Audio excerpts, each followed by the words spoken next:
What's up, you guys? It's your girl Alexandria B, and we're here for our swing trade watch list of the week. I'm gonna do things a little bit different today because I want to show you all how to find your own swing trade setup and create a study guide off your watch list. But let's just go ahead and get right into it. This week on the economic calendar, it's pretty stacked. All right, we have retail sales, which is my favorite. I love to trade the industrial sectors based off of retail sales, business inventories, housing starts, business permits, all of that. Now on Wednesday, we also have the beige book, jobless claims on Thursday, as well as leading economic indicators. We have us a stacked week. Remember, last Friday, earnings season really kicked off because we had JP Morgan report, and they actually did really well. We're going to look at that chart here in a second. We have a lot more banks this week, as well as Thursday after hours, we got Netflix, you guys. And then Thursday before the market opens, we have TSM. Y'all know I've been tracking TSM for a very long time. One of my favorite investments so far. Now, on Tuesday and then on Friday, so Tuesday before the market opens, we have Bank of America, Morgan Stanley, PNC, State Street, and Charles Schwab. Friday, we have American Express and Regions. It's banks, it's the banks this week, all right? When I was going through my watch list, I realized that I saw a lot of inverted hammers. And as I was just going down my list, I was thinking, wait, inverted hammer and a shooting star, which one of these is bullish when it's at a touch of support? Instead of wondering, I'm just going to pull up my resources so that I can know for sure. And look right there, I've already figured out what it is that I need to study for this upcoming week. Whatever it is that's on my watch list that I'm sitting there tracking, if I see a double bottom pattern or a head and shoulder pattern, I see an inverted hammer, that is the only thing that I need to study for that week. And I'm the type that I like to study with all my senses. So I'm going to watch a YouTube video for vision. I'm going to listen to a podcast over it for audio. I'm going to take my notes for the touch, right? And then it's also muscle memory when I read something and then I go and I write my own notes on it. So this week I'm very much so studying price action. Now, when it comes to this inverted hammer, honestly, when it comes to any candlestick pattern, any chart pattern, any sort of technical analysis is only valid if it's confirmed, right? For instance, right here we have a spinning top, which is typically a reversal signal. You do not enter and go short and get puts as soon as you see a bullish spinning top. You need some sort of confirmation. So we can see in this example here, it's not even at a key level, whether that's a touch of support or a touch of resistance. The following candle, which is going to give us our confirmation, it opened near the close and then moved higher than the high of the previous candle. Invalid. This was not a reversal signal, all right? So keep that in mind as we head over and check out our charts. We're going to go to the futures first. Here on ES, I actually just am going to go ahead and start at the 4-hour because, baby, there was a double top. There was a double top, okay? And the last two 4-hour candles that we had is a tweezer top after it double topped here. A trend line return, just a simple trend line return. When I pull up my averages, we have this 20 moving or the 50 moving average right here on the trend line where price pulled back to right at the end of the day on Friday. Beautiful drop, pulled back to the 20 MA. So I am watching to see if ES moves below 56. I'm gonna say 56.50, 56.56, and come on down to meet this 50 MA at about 56.20. Now, will price hold here and move back up, or will it continue to reject the 56.20 and then move down to the 55.80? That's what I'll be watching for. And then again, I'll watch to see if we hold this next key level at the 55.80. If we don't, then I would expect for price to return to the 5,500 and so on. Remember, we do have earnings rolling in heavy this week. So for NQ, now if we create new highs, baby, use the Fibonacci levels. Use Fibonacci levels, okay? It is a calculation. It's innate. It's everywhere. You can trust it. Now I'm going to turn off my moving averages here on NQ because y'all know I'm an NQ baby. Never quitting. Never quitting it. Me and NQ go together real bad, real bad. So these levels here, I was tracking these as I was trading price down after it broke this trend line, because these are the same support and then resistance, support, and resistance, on and on and on, right? And right when we lost the trend line, this was previous resistance from Monday the 8th. I'm on the 15-minute. Let's go back to the hour. So previous, it just fell on down. We had this absolutely beautiful where it held the 20,326, moved back up. Oh my gosh, y'all, this was beautiful to the 20,755, which again was the previous resistance, and then that's where it rejected at. So the levels that I'm watching for NQ, you know, pause, take a screenshot here. But because we did make this lower high, I am expecting that perhaps we aren't going to hold this 20,530. Let me turn my averages on, because I keep with the average and key levels. I'm old school like that. So right here we see that the 20 moving average crossed below the 50, crossed below the 100, crossed below the 200 on the hourly. And price did catch the 20, moved back above it. But the average, the short-term average, the last 20 trading days is beneath the last 50 trading days, which is, we can say, about the last 3 months, so about the last quarter. The last 100 trading days, which is about the last 5 to 6 months, and the last 200 trading days on the hourly, so 200 hourly candles, is just about a year. Okay, we don't really necessarily like that. So if this does push back up, if it holds the 20,530 and it pushes back up, I'm not willing to play this to the upside unless it breaks the 20,755. And that's it, that's all. And I would look to play that into the 20,900 and then into new highs from there. A trend line return. All right, so now let's head on over and check out our sector ETFs, because I am doing this watch list a little bit different. Typically, when I start my watch list for the following week, I start off looking at the sector ETFs. If I see a high probable setup on that particular sector ETF, that's going to have me dive further into the stocks in that sector.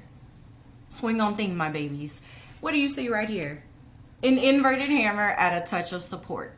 And what did we just learn? This came after we had some down bar. We had one down bar.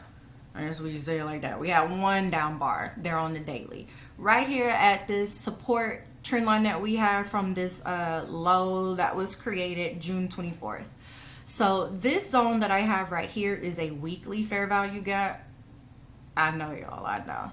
That is the weekly fair value gap. And then these two right here, if I go to my daily time frame, these are two bullish fair value gaps that we have on the daily. Now we can see on Friday that this closed right under. So I'm watching. Now XLC, as you can see at the top left of my screen, this is the communication services ETF for the Spider Fund. Okay, Vanguard and Charles Schwab also have their own sector ETFs. I personally just stick with the Spider Fund. It's just my preference. I would say to do your due diligence on which one you like to track, right? But definitely make sure you keep up with the sector ETFs. It's one of the easiest ways to narrow your focus in the market, I promise. So looking at the communication services, we already, Disney, Netflix, Amazon, y'all took off. Everything needs a pullback. Everything needs a pullback at some point, all right? So when I'm looking here, I want to go to the hourly now. Right here on the hourly, we have a double top, okay? We do have a double top with price where we got this higher low, double topped, and then made a higher low, stayed inside of this fair value gap, rejecting it, coming back to this trend line. And right here on this trend line, we have some confluence with our moving averages. So not only is the 20 MA just about to cross below the 50, price tested the 100 moving average, moved up, rejected the 50 and 20, came back down to the 100 moving average, and that's where we closed at. I would like to see us kind of pull back towards the 50 and the 20, so towards 87, and I'll look to see if we come above 87. Honestly, I wouldn't want to play it into these highs at 87.92. Price would have to cross and close above 88, at least on the hourly, for me to continue to play it to the upside, because this is all-time high. Ultimately, the move that I would like to see, and the only one that I will take, is if I see the communication services sector ETF move back up towards 87 and then reject that and work its way down. We've already lost the 9, the 20, the 50. If we lose the 100, I'm fairly confident that price will come down to meet the 200 around 85.21. So I am and to catch that though, and to move back up, I am expecting for it to catch this 200 moving average and move back up. Now look how, if I add a level here, and when I do like this dotted, the dashed line, I know that this is a moving average that I'm tracking, and I color coordinated. All right, so we have the 20 moving average here at 85.73. We might be able, let's put a level here at the 85.73, and then we'll look at that on a lower time frame as well. So maybe price will stop and find support here at the daily 2 or 20 moving average. Price is typically more attracted to a fair value gap than it is a moving average. Typically, okay, so, but let's come down to the 15-minute now. Move my big old head out the way. Right, so just right on that trend line, just absolutely beautiful. Again, we even have all these bearish crossovers with the on the 15-minute, the 50 moving average crossed below the 200 moving average. Y'all know that is a death cross. So we did get that. Yeah, I'd like to see it kind of pull back up towards the top of this fair value gap and then continue its rejection back down to catch it at the 85.75. 85.20, and then possibly even down to the 84.76, 84.44. All right, so I do see about what could potentially be a $2.50 to a $3 move down just to work its way right back up. So I do want to come to the weekly, and then I'll turn everything off just so you can see and really note that, okay, this is all-time high for the communication services sector. All right. So now I want to check out the technology sector, and we're going to come and look on the daily time frame. And what do we have right there on our trend line, my babes? An inverted hammer. Listen, if you have your watch list, and you all do, your watch list will tell you what it is that you need to study. Look at the trend here on XLK. We know that we have higher highs, took out these highs, this level of resistance here, and then higher lows from here. A higher high, a higher low. A higher high, we should expect to see a higher low. Now, it came to this trend line, loves it. Another indicator that I want to show you all is the pivot points. And I use the pivot points high-low. That's my favorite one to use. And we'll come to the 4-hour.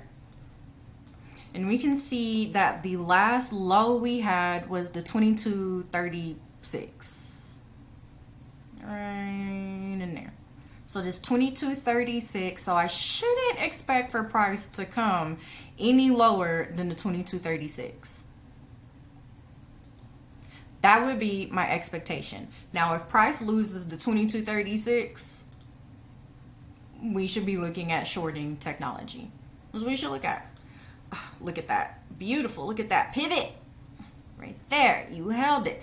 I should expect for us to hold that. Now, right here on the 4-hour, I can see this gap. Gaps, to me, are automatically a demand zone. Automatically. I'm looking at this as a supply or a demand zone. So, of course, we're going to go falling window style. We go here. So, about 227.91, 228. Down to 226.75, where we could potentially find some support. And honestly, below 226, I'm definitely going to think that we're headed down to see 222. Below 222, I'm definitely thinking that we're going to head down to meet this overall trends that price has held since October 2023, where we did this bull flag here.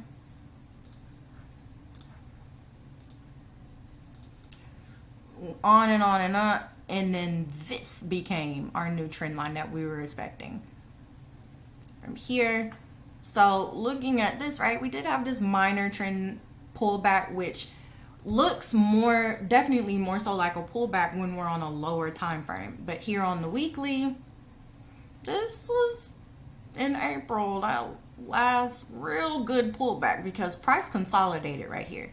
So I wouldn't be mad to see price break below this 222 and find some support here on the trend line. But I'm gonna take some of this off. And what is that at the top on the weekly? That's a whole doji. Now, mind you, when we had this big bullish candle last week and everybody was like, oh my God, or the week before, look at the volume. Now, I know that doji volume came in higher, baby. No, I can't do it. Me, can't do it. Can't do it. It's made the same highs in here from the week of the 17th, the week of July 1st, and then last week, the week of the 8th. It opened and closed at the same place that the highs were on the week of the 1st and the week of June 17th. This setup, like playing technology, does not look sexy to me until we get a pullback to this 222, 223, something, baby. We want to do something before I get in there. However, let's go ahead and check out the healthcare sector, which has also had quite an interesting time in the market. What chart pattern is this, my babes? What chart pattern is this? Listen, don't worry. I'm going to show you all. Use the all chart patterns indicator. Even me, when I sit here and I say, oh my goodness, I hate indicators. They're man-made. Until you get to that point where you can recognize them like that, baby, use these tools that God gave somebody the brain to make for you. Amen? Okay? Look at this double top. At all-time high.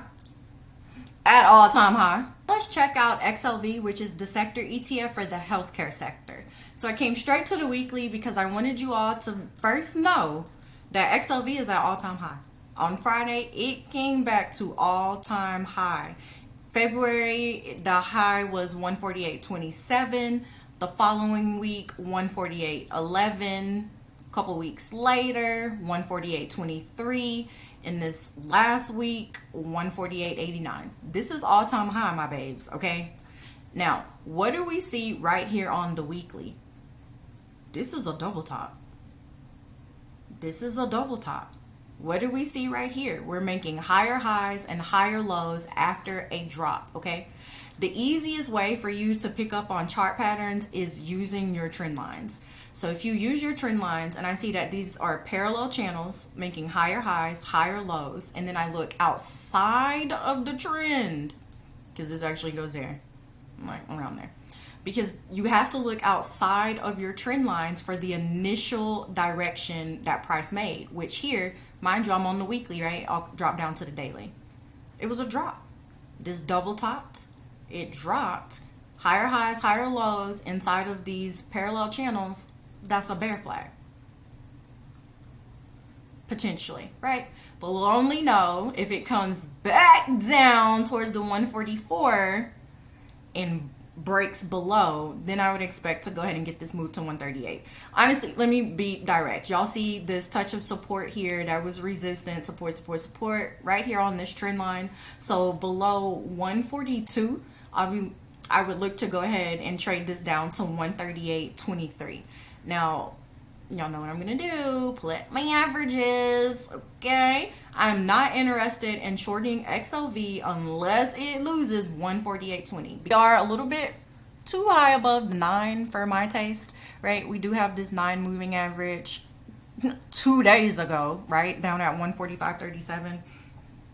Price is very much so attracted to that, so I wouldn't want to trade the break straight away. I would like to see this pull back a bit. That would be my overall preference, is to see that pull back just a little bit. We come on the weekly, we're looking at about 145.78 for the 9 on the weekly. We come back down to the daily, and look, that was the start of that gap, the gap down from April 1st. April Fools. You have the gap there. Loves. Loves, loves, loves, loves, loves. Yeah. I would like to see this. I'm not interested in shorting it down, but I would like to see that. Now, my next one that I'm looking at is the financial sector. Now, I didn't see a hammer, shooting star, inverted hammer, anything like this, but I'm very much so watching the financial sector. I love how it broke out of this range that price was in here and held the weekly non-MA. Huge fan of that. All my moving averages are in order, as in they're stacked on top of each other, right? So the 9, 20, 50, 100, 200, they're in order. They're not all consolidated, making a big old mess in there. So really big fan of the financial sector. But I'm more so keeping my eyes on it until earnings. I am told very much so sitting on cash this earnings season. Very much so sitting on cash. All right, let's turn off all of this junk. And actually I want to go back to the daily because I want to show y'all this trend line here. So this is a trend line that I had from my demand zone back in April 2016. You saw we broke below it, held this touch of support at the 40-40. We made a higher high or a higher low, another higher high. So we should expect to see a higher low. Now what I do is I look to the left for previous resistance, which is here at about 41.84. We got these previous highs in there, about 41.71, honestly. I like this. Multiple touches right in there. Like in this 41.70 range. Like if we continue to make higher lows, this is about where you could pull back to. And that'd be all right. And then look for price action to give us a bullish signal to move it back up to make a higher high into there, because this is also all-time high for the financial sector. Oftentimes y'all have heard me mention and point out on my charts the 3 gap up or the 3 gap down pattern, the Senku, Saku patterns. It's very much so candlestick analysis. Price action analysis is to pay attention to 3 candles moving down or 3 candles moving up, because that 4th candle is going to let you know is price going to continue down or reverse. All right, so the 3 gap down, we'll look at, honestly, all of these at the bottom. We'll see 3 candles with gaps in between them, and the 4th should start the reversal. Whether we see a hammer, we see a harami, we see this bullish thrust, which would be the start of a morning star, right? Because we would expect for price this next 5th candle to move up, which would more than likely close inside the body of this 3rd bearish candle, which makes a morning star. Extraordinarily high probable bullish candlestick pattern. All right, we have the bullish and piercing, which is also going to look like the morning star pattern. It really honestly is, but this 5th candle should close even higher than the 3rd bearish candle, just because this 4th candle closed halfway into the 3rd candle. And then we also have this one, the bullish engulfing, where it closed higher. The 4th candle is completely engulfing the body of this 3rd candle. Now, if we see 2 candles gapping down, the 3rd bearish candle is a spinning top, and it's at a touch of support, and in a demand zone on a support trend line, closing above a moving average, moving out a VWAP or something like that, baby, that's a setup right there. That is a 4 for 4, 85% chance of winning that trade, as long as you execute it correctly. Okay, make sure that y'all pay attention to these. Once again, we know what it is we need to study this week: price action. Back over here, and we're looking at XLI, which is the sector ETF for the industrial sector. 1, 2, 3 gaps in between them all. I'm paying attention to this 4th candle as we push into this all-time high. I'm paying attention, my babes. I'm paying attention.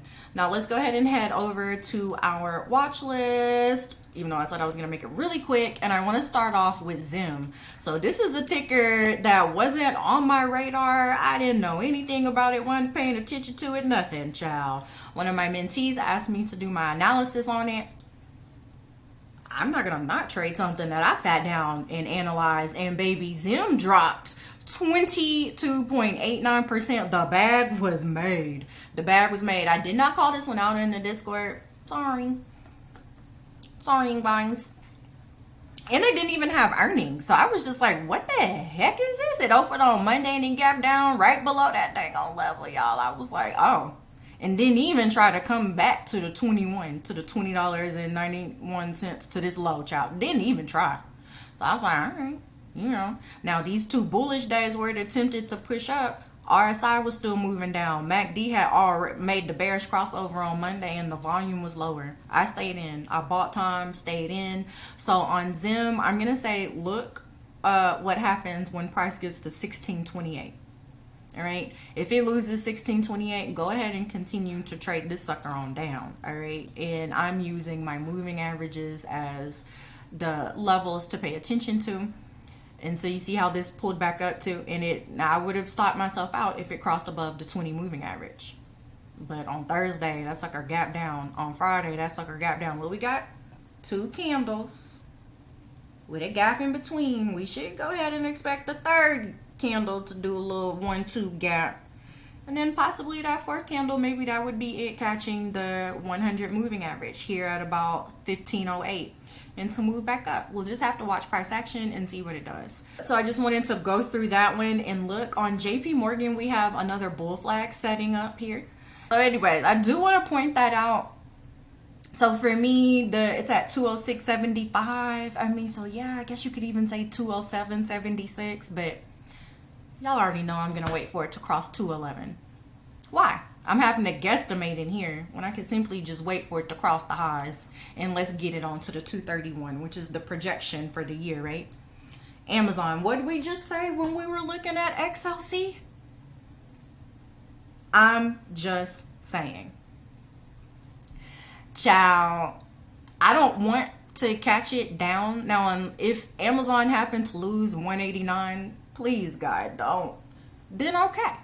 But for this moment, I'm watching for Amazon to push down to the 189 and to bounce from here and work its way back up to the 200, to the all-time high, and to go there. Now, on the weekly, we have a double top. On the weekly, we do have a double top. So I'm just please, maybe even, I'm actually going to put my alert here at the 9MA, which is at 187. What is that, 187.50, I'll say. I'm actually going to go ahead and put my alert there.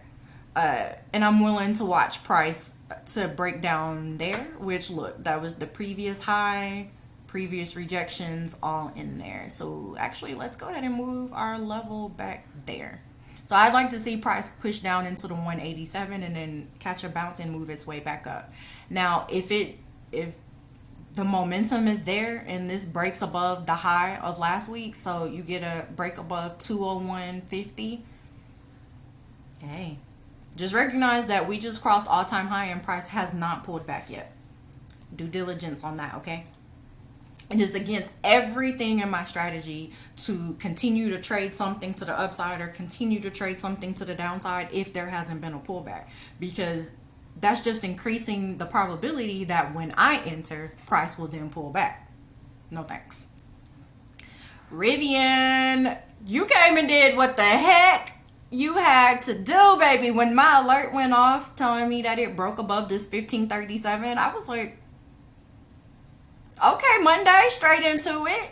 Broke right on through this, so to the 1780, y'all.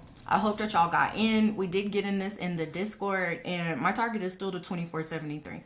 That is still my target. Let's go down to the 4-hour, just in case you didn't enter. In the same range that we were watching in last week's video, this 1666. Look to see if price pulls back in there.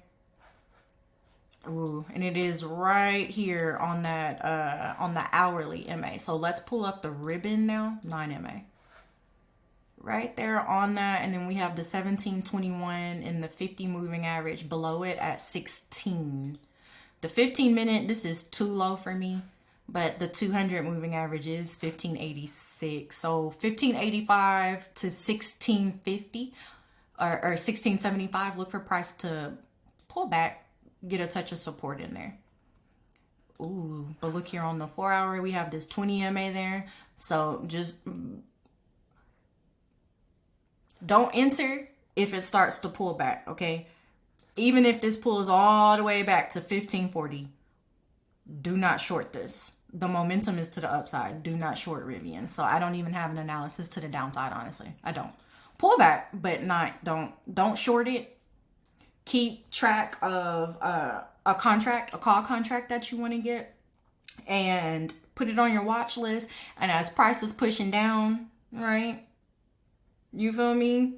You'll be able to get it affordably right when you see that it bounces on one of these levels, whether it's the 1660 or the 1535, 1580 in there. Next. Y'all, what is wrong with me? So I just want to do a wrap up on Costco.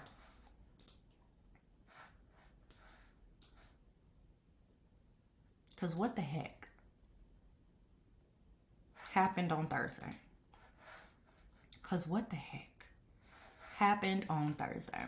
But I want to show y'all why I was wrong. Okay, so on the 5th, which was the previous Friday, I entered into Costco, the 1000 call, spent 440 bucks. All right. On the 9th, we were up 30%. I said, let's go ahead and scale out. I'm not a huge fan of how it moves. And then on the 10th, I said Costco 10%, and I hate how it's moving. All right. That was me letting them know, do your due diligence. So we entered on the 5th, that Friday, because it broke my all-time high. On Monday, we got the pullback. On that Tuesday, right? This is what I was saying. I should have exited right here. Why is that? What did I just say at the beginning of this video that I kept seeing pop up? The inverted hammer. An inverted hammer at a resistance level is not a bullish signal. That was my signal to get the flip out of this trade. They gave me a little bit of warning. I didn't even pay attention to the fact that MACD did a bearish crossover. They gave me warning with these two spinning tops in between an inverted or a shooting star at the top of an uptrend. Of course, on Thursday, this thing came crashing down. And we knew that. I knew that. But because it worked its way up, I knew that. But look at RSI. It had already did that bearish crossover before I even entered. So this is one that I am back testing. I will have a video pulled up for y'all in more detail on how I was wrong. But the second this thing crossed up under 877, I got out, because if that was my signal to enter the trade, baby, that's my signal to exit the trade too. Amen. By the grace of Jesus, I got on up out of there. Now, Pepsi, I feel real bad for the people who tried to enter into this. I told y'all, let it break out of this range. It was either going to have to go below 161 or go above 170 D4. All right. So they had their earnings come out and it did gap down. Baby, Pepsi need to just get it together. Please get it together. I think just please get it together. Okay. So it did end up gapping down. So at open, I did trade it from the 161 down to the 158, and that was beautiful. It bounced back up. We have, what is this? Is that an inverted hammer at the trend line?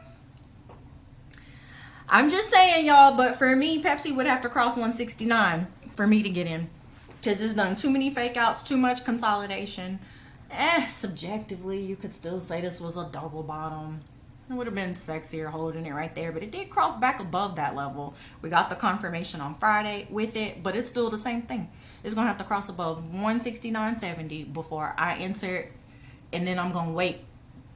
It's going to have to cross 169.70, and then the next day, you're going to have to be halfway through today and above that candle that closed above 169.70, okay? Because Costco. That's all I'm saying. Now, FedEx, I'm pulling this up because I did get some requests to bring it up again, but I'm just going to go to the weekly and say, like, it's sandwiched right now. It's sandwiched. And I'm just not a fan. I'm not a fan. I see RSI is flat, saying that there's no speed behind this trade, which I'm sure just crowd psychology. It's not like the stock of the week, the stock of the month. Everybody's talking about it, right? So it's not as much buying or not as much trading interest, perhaps. Yeah, so I have the exact same analysis, y'all. I would still like to see it pull back and hold 285.75, or if it broke the high from that earnings week in here, like if it broke 302, to look to go ahead and play it into the 318, the top of the supply zone. But other than that, look where it continues to reject at, right? It's been stuck in the same range where it was choppy over here. It's chopping and ranging over there as well. So it's really the same setup, my babes. Pan W. This one, what do we see here on the weekly, you guys? I'm telling y'all, this just kept popping up. So we have this failed again 3 weeks in a row to make a higher high. I'm thinking we're gonna start to get a little bit of a pullback, so I am watching. Ooh, so on the weekly right here, we do have this fair value gap from this high to that low, and this is where price pulled back and held that right there. So I'm not mad at it. For me, I don't know what it is, y'all. I'm trying to keep my bias out of it because I'm just going to trade whatever, right? I'm pointing out levels above and below. But we need us a good old pullback. So I would like to see Pan W because it made the higher high. We're getting these higher highs. Let me go to the daily. Turn off all this noise. Now, mind you, the 50 is right there. It's holding that 20, which is in that fair value gap. You lose that, baby. That's honestly a day trade for you right there. If Pan W breaks below 331 to look to trade to the 321, which in a day it moves about $9.16. The range is $9.16, so that's within its range, honestly. So let's go ahead and say below 328.50, you could look to target 321. That is literally inside of its daily range right there. Beautiful. Now, and if it just really kept going, that volume came in higher, MACD diverged even more because it is starting a bearish crossover, so as well as RSI. We already looked at those averages there. Now we are getting these higher highs, higher lows, so I wouldn't mind seeing a number. Now, if this does just go same analysis as last week and it breaks that 345, let's get it. Let's get it. And that concludes my watch list, my babes. I hope you enjoyed this new format that I gave y'all. Y'all let me know down in the comments below. Click the description because I now have a weekly, monthly, and quarterly tier to the Discord. I hope to see y'all home. Bye.